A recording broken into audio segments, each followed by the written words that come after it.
দেখি তো কে এলো। বলুন আপনি কে? আপনাকে তো ঠিক চিনতে পারলাম না। আমি হলো দিদিমণি। সাথী আমাকে খবর পাঠিয়েছিল, আমি সেই সুদূর গ্রাম থেকে এসেছি আপনার মেয়েকে পড়ানোর জন্য। আপনি আকিকে পড়ানোর জন্য এসেছেন সুদূর গ্রাম থেকে দিদিমণি? ও, আমি তো জানতাম না সাথী আপনাকে খবর পাঠিয়েছে। আমি খুব খুশি হয়েছি আপনি এসেছেন। আসুন আসুন, ভিতরে আসুন। শোনা মা, এদিকে এসো, তোমার দিদিমণি এসেছে। এসো এসো এসো এসো এসো।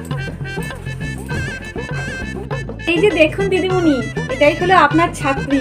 ওকে পড়িয়ে মানুষের মতো মানুষ করতে হবে আপনাকে। খুবই ভালো, লক্ষ্মীমন্ত, ফুটফুটে একটা মেয়ে। আমার খুব পছন্দ হয়েছে আপনার মেয়েকে।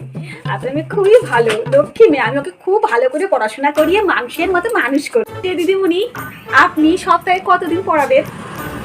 প্রায় 7 দিনই পড়াবো। সকাল বিকাল দুটোই পড়াবো। প্রায় 7 দিনই পড়াবেন? দুবেলা পড়াবেন? দেখ দেখ মোনা, তো দিদিমণিটা কত ভালো, তোকে সপ্তাহে 7 দিনই পড়াবে। আমি থেকে এসেছি তো, তাই আমাকে থেকেই পড়াতে হবে। এত দূর থেকে যাওয়া আসা করা তো সম্ভব না। হ্যাঁ, আমাদের বাড়িতে আপনি থেকেই পড়াতে পারেন, কোনো অসুবিধা নেই। আপনার মেয়েকে পড়িয়ে একবারে মানুষের মতো মানুষ করে দেবো। দেখ মোনা, তোর দিদিমণিটা কত ভালো, সপ্তাহে 7 দিন পড়াবে। তোমার গুরু মা এটা, তুমি ভালো মতো পড়াশোনা করবা দিদিমণির কাছে, ঠিক আছে? মন দিয়ে পড়াশোনা করবা। দিদিমণি, আপনি ওকে ভালো করে পড়িয়ে মানুষের মতো মানুষ করে তুলবেন, ঠিক আছে দিদিমণি? আপনার কোনো চিন্তা করতে হবে না, আমি পড়িয়ে ওকে মানুষের মতো মানুষ করে দেব। আপনি মাসে কত ফিস নেন? মাসে কোনো ফিস দিব না। আপনার মেয়েকে পড়িয়ে মানুষের মতো মানুষ করে তোলাই আমার দায়িত্ব। কিন্তু সুদূর গ্রাম থেকে এসেছি, সবসময় তো যাওয়া আসা করতে হবে না। এখানে যখন থাকবো, খাওয়া দাওয়াটা তো এখানেই করতে হবে। এটাই করতে হবে, আর কিছু করার নেই। আর আপনার মেয়েকে পড়ানোর জন্য কোনো ফিস লাগবে না আমার। দিদিমণি, আপনি মাসে কোনো ফিস নেবেন না, ওকে মানুষের মতো মানুষ করাটাই আপনার দায়িত্ব। বাবা দিদিমণি, আপনি কত ভালো, শুধু থাকা খাওয়া এতটুকুই থেকে পড়াবেন, দূর থেকে আসছেন তাই জন্য। ঠিক আছে দিদিমণি, বাপরে মা, তুই দিদিমণি কত ভালো দিদিমণি পেয়েছিস।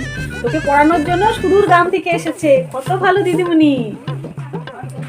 ঠিক আছে দিদিমণি, আসুন আসুন, ভেতরে আসুন। আসছি। মা, মা, তুমি কি করছো? বাবা, তুমি ড্রয়িং করছো? মা, তোমার জন্য না, ওই যে মোবাইলে দেখে দেখে কি সুন্দর যে টিচার খোঁজ করা যায় না, ওখান থেকে তোমার জন্য একটা ভালো টিচার দেখেছি। তো আজকে উনি আসবেন, ওনার কাছে তুমি ভালো করে পড়াশোনা করবা, ঠিক আছে? আগের টিচারটা তো অত ভালো পড়াতো না, এই জন্য নতুন টিচারটা তোমার জন্য দেখেছি। উনি আসলে ওনার কাছে তুমি ভালো করে পড়াশোনা করবা, ঠিক আছে?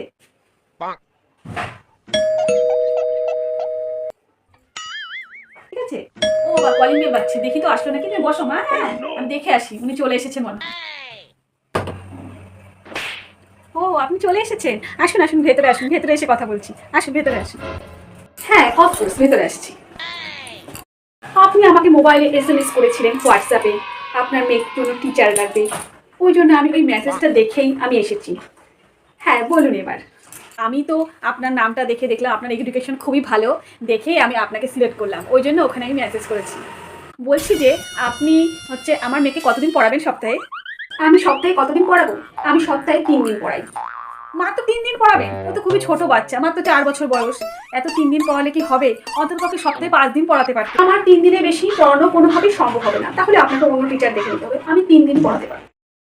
3 দিনই পড়াবেন? মাসে কত নেবেন? অনেক হয় তো আপনার জন্য আমি 10,000 টাকা নেব। মান্থলি আমার 10,000 টাকা। 10,000 টাকা?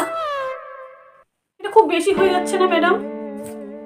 শুনে মাথাটাই আমার ঘুরে গেল। অনেক বেশি হয়েছে। 10,000 টাকা মাত্র 4 বছর বয়সে বাচ্চার মাসে 10,000 টাকা স্যালারি, এটা খুব বেশি হয়ে যাচ্ছে। কিছু কম সম করেন না? আমরা মধ্যবর্তী পরিবারে এত বেশি। ওকে, 10,000 টাকা দিতে পারবেন না? ঠিক আছে, তাহলে 8,000 টাকা নিব। 8,000 টাকা? 8,000 টাকাও পারবো না ম্যাডাম, আরেকটু কিছু কম করেন। 8,000 টাকা কমে দিতে পারবেন না? লাস্ট 5,000। আমি 5,000-এর নিচে 1 টাকাও কম নিব না, যদি হয় তাহলে বলুন। লাস্ট 5,000 টাকা? এত বেশি স্যালারি, এত বেশি স্যালারি দিয়ে পড়ানো সম্ভব? আমাদের মতো মধ্যবিত্ত পরিবারে অসম্ভব ব্যাপার হয়ে দাঁড়াবে ম্যাডাম। আর একটু কিছু কম করেন না ম্যাডাম? কে আপনি যখন এত রিকোয়েস্ট করছেন, ঠিক আছে, আপনি যখন মধ্যবিত্ত ফ্যামিলি, এতটা দিতেই পারবেন না। তো আমার তো প্রচুর স্টুডেন্ট, তো সময় দেওয়াটা টাফই হয়ে যায়। তাও বলছেন যখন, ঠিক আছে লাস্ট 4,000 টাকা। 3 দিনই পড়াবো, লাস্ট 4,000 টাকা, এরপরে আমি আর কমাতে পারবো না। 4,000 টাকা লাস্ট নিতে পারবেন? ঠিক আছে, কালকে থেকে তাহলে আসুন ম্যাডাম। বলছি যে ম্যাডাম, আপনি কখন পড়াবেন, সকালে না বিকালে? রাত্রিতে আমি 1 ঘন্টা পড়াবো। বিকালে করি, সপ্তাহে 3 দিন, সোম বুধ শুক্র। বিকালে পড়াবেন 1 ঘন্টা করে? এতটুকু বাচ্চাকে 1 ঘন্টা সময় দিলে হবে ম্যাডাম? আর একটু 1 ঘন্টা সময় দিন, মাসে 4,000 টাকা করে নেবেন। 1 ঘন্টা সময় দিবেন, সপ্তাহে 3 দিন মাত্র, কিভাবে সম্ভব ম্যাডাম? একটু সময়টা বেশি দিন ম্যাডাম। 1 ঘন্টা থেকে 1টা মিনিটও সময় দেবো না, প্রচুর স্টুডেন্ট। তাহলে আপনি অন্য টিচার দেখে নিন, আমার আর কিছু করার নেই। আমি জাস্ট 1 ঘন্টায় পড়াবো, সপ্তাহে 3 দিন পড়াবো। যদি হয় বলুন, তাহলে অন্য টিচার দেখে নিন। আচ্ছা ঠিক আছে, কালকের থেকে আসুন। চা মিষ্টি কিছু খান। কোনো, আমি এখন চা মিষ্টি কিছু খেতে পারবো না, আমার এখনই স্টুডেন্ট পড়াতে যেতে হবে। অনেক স্টুডেন্ট, বুঝতে পারছেন, 1টা মিনিট সময় নষ্ট করা যাবে না। ওকে, আমি আজকে আর চা মিষ্টি কিছু খাবো না, নেক্সট কোনো দিন হবে। তাহলে কাল থেকে আমি পড়াতে আসছি। ঠিক আছে, আসুন তাহলে। ওকে বাই, সি ইউ, দেখা হচ্ছে কাল। Okay bye. ম্যাডাম থেকে পড়াতে আসবে, ভালো করে পড়াশোনা করবা, মানুষের মতো মানুষ হতে হবে, ঠিক আছে? ভালো করে পড়াশোনা করো। মাসে 4000 টাকা বলে স্যালারি নেবে, তার থেকে স্যালারিটা দিব। স্কুলের কত ফিস, এখনকার দিনে আমাদের মতো পরিবারে বাচ্চা কাচ্চাদের পড়াশোনা করানো দায় হয়ে দাঁড়িয়েছে। আগেকার দিনই ভালো ছিল, আগেকার দিনে কি সুন্দর স্যাররা সপ্তাহে 7 দিনই পড়াতো, আর সেরকম স্যার হলে মাসে কোনো টাকাই নিত না, ছাত্রকে মানুষ করাই ছিল তাদের। আর এখনকার দিনে স্যালারিটা এত বেড়ে গেছে, এত বেড়ে গেছে, যেমন স্কুলের ফিস তেমন স্যার ম্যাডামদের ফিস। আমাদের মতো মধ্যবিত্ত ঘরে মা বাবারা কিভাবে এই ফিসটা মেটাবে?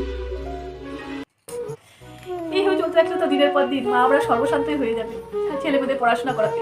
এত খরচা, এত খরচা, কিভাবে যে পড়াবে? আগেকার দিনে অনেক ভালো ছিল, কিভাবে যে মেয়েটাকে মানুষের মতো মানুষ করে পড়াশোনা করাবো? আগেকার দিনে অনেক ভালো ছিল, অনেক ভালো ছিল।